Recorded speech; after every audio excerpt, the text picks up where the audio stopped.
Okay, so this is Avraham Moskowitz, and I am speaking about a subject. This is called wine, and many of you would question whether wine is a subject that I should bring up within Judaism, because everybody knows about wine all over the world. However, for some, it's a destructive force, and I want to address that. So. It's such a destructive force that in other religions they prohibit it, and so that they figure it could hurt certain people, so let's just get rid of it. However, we see that when we have a child, we tell them don't do this, that the first thing that they want to do is exactly that. So that's a problem. So what destroys a person in Judaism, we make a blessing upon it. And this is a very strange way to go about it, but this is what happens. And it's a major theme throughout Judaism that things that can destroy us, we bring in and we make a blessing upon it. See, nothing in Judaism is really prohibited. We just channel it in a correct direction, and that correct direction can be either the right time, the right place, the right circumstance.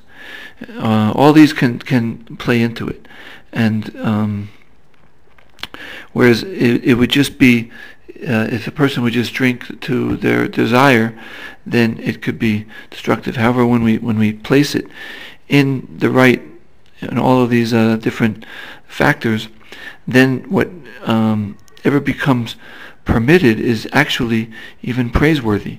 And so it's a tremendous thing to deal with it in all these different ways.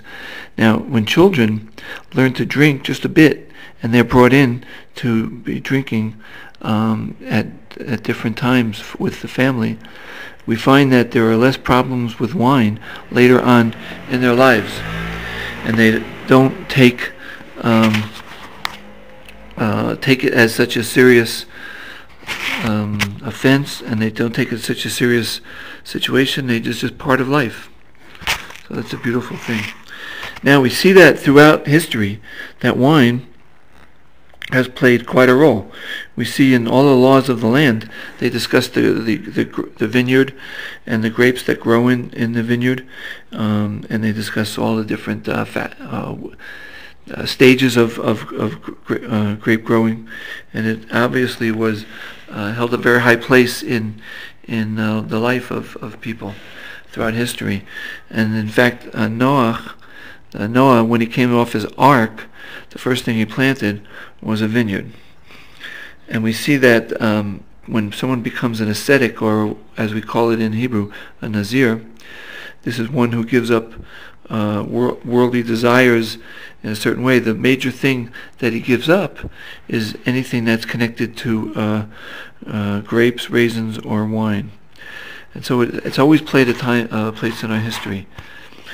So what I want to say is that one of the most powerful substances that man knows, in the sense of enjoyment and being part of his life, can become intrinsic to Jewish life in all of the times when joy is there, because it is a joy. It's absolutely a two-edged sword, and so wine represents the concept of joy, or simcha, and in all the different events, of whether they be a wedding, bar mitzvah, whether it's the Sabbath, the Shabbat, or whether it's any of the festivals, wine always takes a prominent role, and it's used before and during the meal.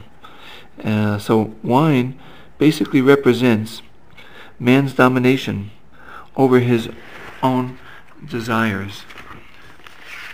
Okay, so this is Avraham Moskowitz of the Tehillim cards, and basically in this series I am asking you to become active in the biggest game in town, in becoming who you really can be, by bringing your spiritual aspect to its optimum.